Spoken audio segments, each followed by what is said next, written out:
different ways of learning. There's like kinesthetic, which is like touchy-feely, like you learn by moving things. There's visual, where people just need to sit and watch to learn.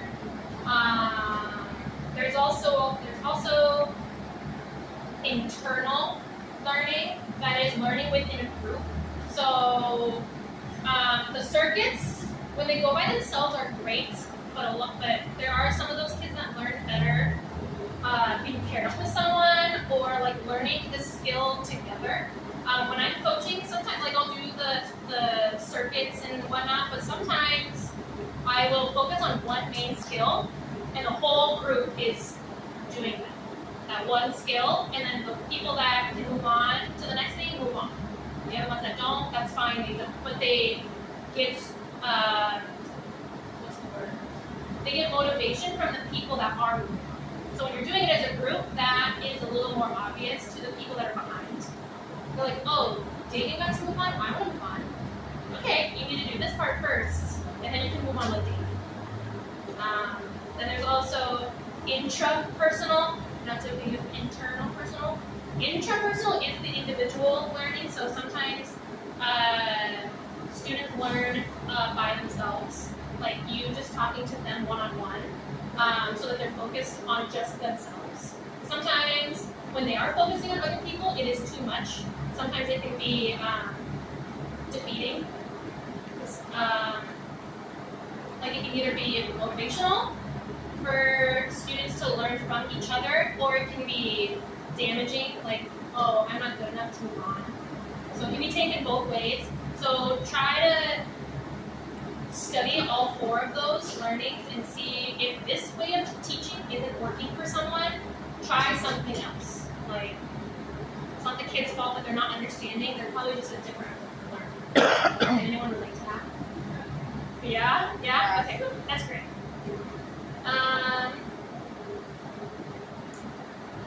Then that's all I have on learning. Then that brings me to the benefit of choice. So in a lecture that I got with it, there was a lecture on giving kids choices on a station. If you are sticking to the lesson plan, that is great.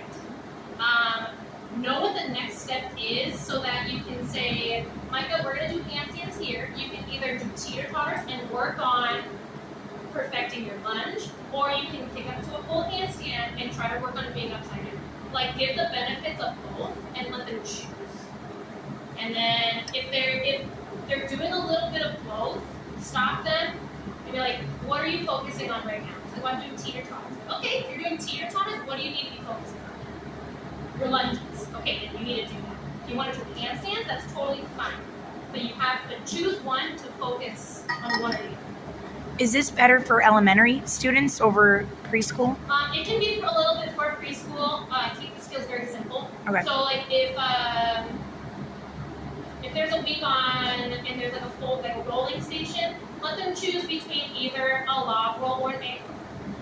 Teach the benefits of both and show them the different ones so that they actually know what they're doing. If you want to work on being nice and straight like a pencil, work on log rolls. If you want to work on being super tight and tight like a ball, work on ankles. And give them that choice. I wouldn't give them something as advanced like handstands and cartwheels, but yeah, that mostly applies to elementary. Do you have any questions on that? No, but I wanted to add on, not only like giving them the choice, but when they think that they're ready for the next step and you don't think they are, you don't have to completely go to the next step. Like you're doing handstands, they're doing teeter-totters, like, well, I'm going to go to my handstand. And then you're like, well, can I see your ears still? Is your chin tucked? Can you see behind you at your handstand on the floor? Can you point your toes? You can give them just little challenges. You don't have to bring them to the whole person. Yeah.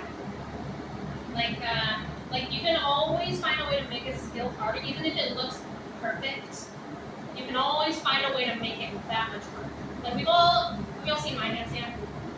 Like I do pretty like decent handstands and whatever, but like adding like Beanie Babies, like that's hard for me. Even though like the skill looks great, those perfect things.